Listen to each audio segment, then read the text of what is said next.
వాట్సాప్లో ఉన్న meta AI మీ chatting history మొత్తాన్ని కూడా రికార్డ్ చేస్తుందని మీకు ఏమైనా డౌట్ ఉందా? హాయ్ ఫ్రెండ్స్, రీసెంట్గా ఒక రూమర్ అయితే వైరల్ అవుతుంది.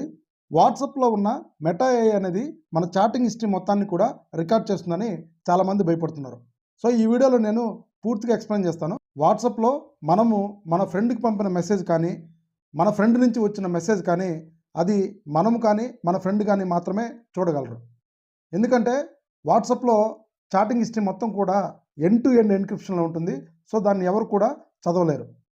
సో మెటా ఏఐ అనేది ఈ వాట్సాప్ చాటింగ్ హిస్టరీ మొత్తాన్ని రికార్డ్ చేస్తుందని ఉత్త ఫేక్ న్యూస్. వాట్సాప్లో ఉన్న మెటా ఏఐని యూజ్ చేసి మనం ఏదన్నా క్వశ్చన్ అడిగితే ఆ క్వశ్చన్కి మెటా ఏఐ రిప్లై ఇస్తే సో అప్పుడు ఏఐని ట్రైన్ చేయడానికి అది యూజ్ చేసేదానికి ఛాన్సెస్ అయితే ఉన్నాయి.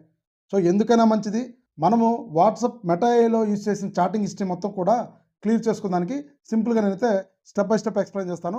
ఎక్కడ కూడా స్కిప్ చేయొద్దు. మీ ఫోన్లో ఉన్న వాట్సాప్ ఓపెన్ చేసిన తర్వాత పైన బ్లూ కలర్ సర్కిల్ ఒకటి ఉంటుంది, దాన్ని ట్యాప్ చేయండి.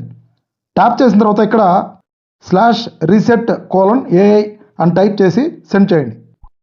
వెంటనే ఏఐ అనేది మీ చాటింగ్ హిస్టరీ మొత్తం కూడా క్లియర్ చేస్తుంది. సో ఫ్రెండ్స్, చూసారు కదా, ఇన్ఫర్మేషన్ని సేవ్ చేసుకోండి, షేర్ చేయండి.